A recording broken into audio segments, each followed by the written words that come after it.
Shalom, selamat pagi dan salam sejahtera bagi saudaraku yang dikasihi Tuhan. Horas, apa kabar saudara? Semoga baik ya, dan tetaplah penuh semangat pengharapan di dalam Tuhan kita. Sebelum kita melanjutkan aktivitas, marilah kita meluangkan waktu untuk mendengar dan merenungkan firman Tuhan. Firman Tuhanlah kekuatan dan sumber hikmat bagi kita untuk dapat menjalani hari-hari hidup kita dengan baik, dan kita dapat melakukan hal-hal yang berkenan kepada Allah. Sudah siap saudara? Baiklah, mari kita berdoa. Ya Allah Bapa yang Maha Baik yang kami sembah di dalam Yesus Kristus, kami bersyukur untuk penyertaan-Mu dalam hidup kami sepanjang malam tadi dan di pagi ini. Kami merasakan kekuatan dan sukacita yang daripada Tuhan. Kami percaya Tuhan, sebagaimana hari-hari yang telah kami lewati, hari ini dan untuk hari-hari kami nanti pun, Engkau akan selalu menyertai dan memberkati.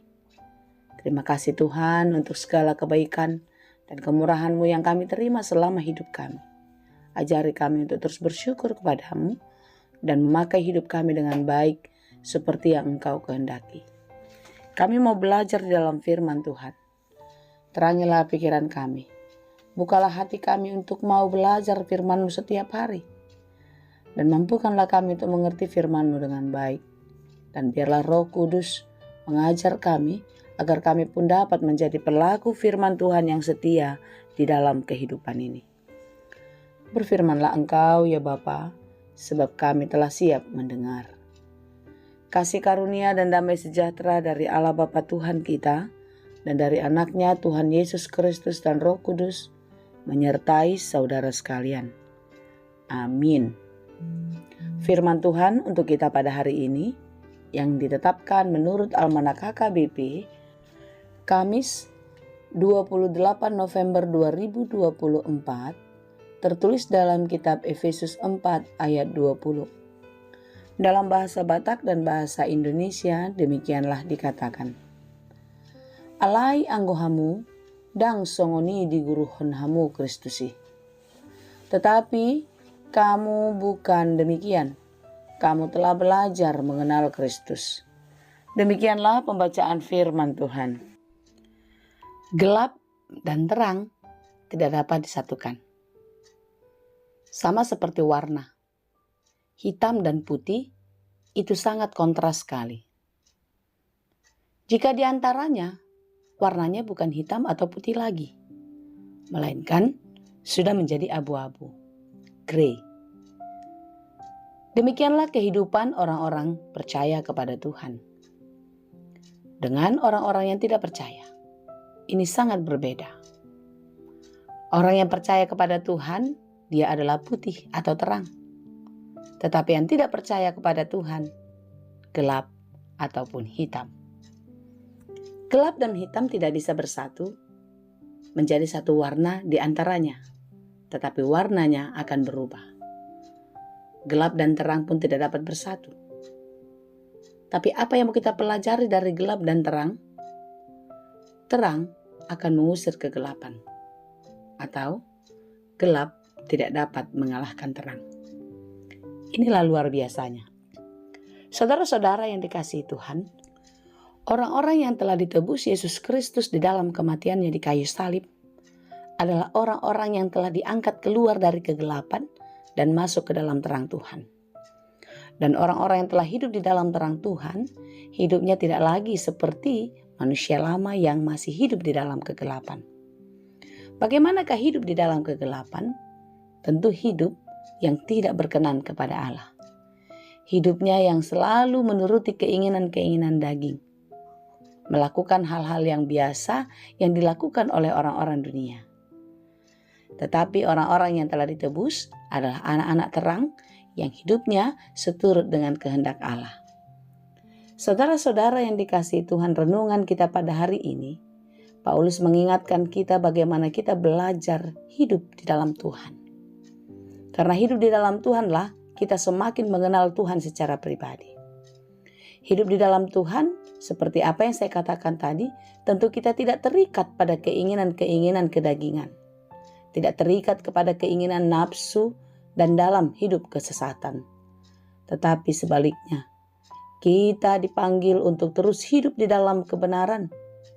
Tidak lagi hidup menurut manusia lama, tetapi hidup di dalam manusia baru yang telah dimurnikan di dalam terang kasih Kristus. Saudara, kita diingatkan di dalam mengenal Allah, kita harus mengalami Tuhan di dalam kehidupan kita.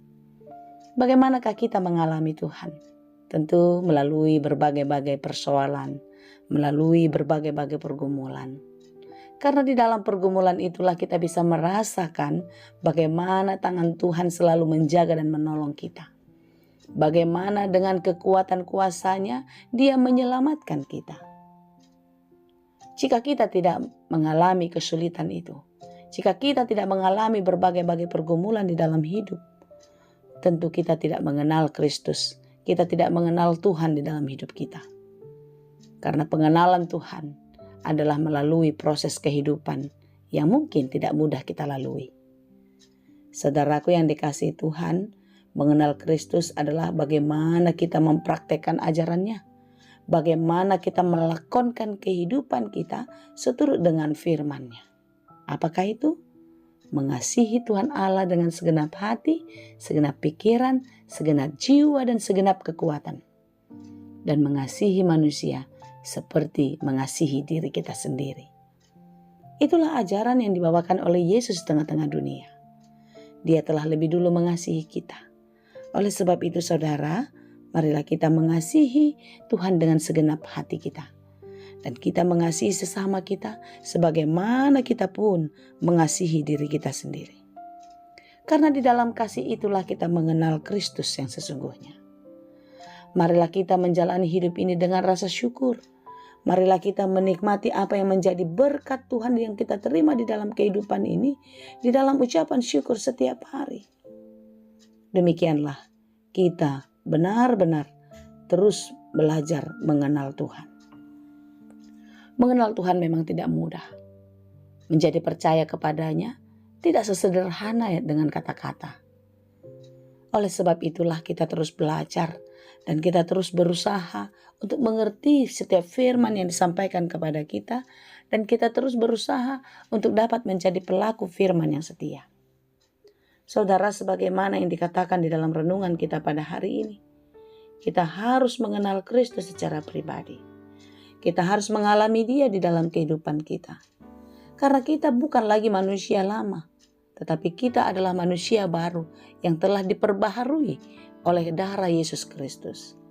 Sebab itu saudara-saudara, kita diingatkan di dalam kehidupan ini, jangan lagi kita hidup sama seperti orang-orang yang tidak mengenal Tuhan, yang hanya memikirkan dan bahkan melakukan hal-hal yang sia-sia di dalam kehidupan. Tetapi marilah kita menjalani hidup ini di dalam terang kasih Tuhan, menjauhkan hidup kita dari segala kedegilan, kebodohan, kekerasan hati. Janganlah kiranya hati kita tumpul dengan kasih Tuhan, firman yang kita dengar setiap hari.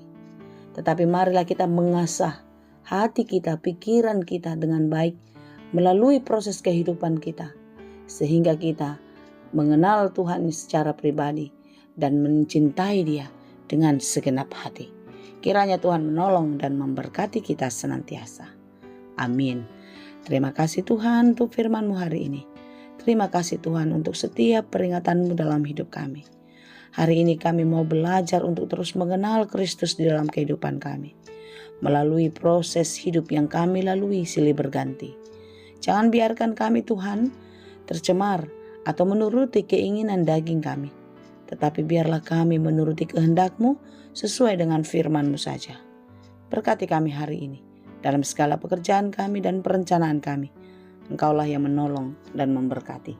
Terima kasih Bapa yang baik. Kasihanilah kami dan berkatilah di dalam segala pekerjaan kami.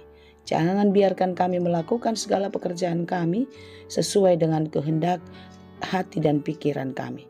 Tapi biarlah kami meletakkan semuanya ke dalam tangan kasih-Mu, dan Engkaulah yang menolong kami agar apa yang kami kerjakan berhasil dan berbuah dengan baik.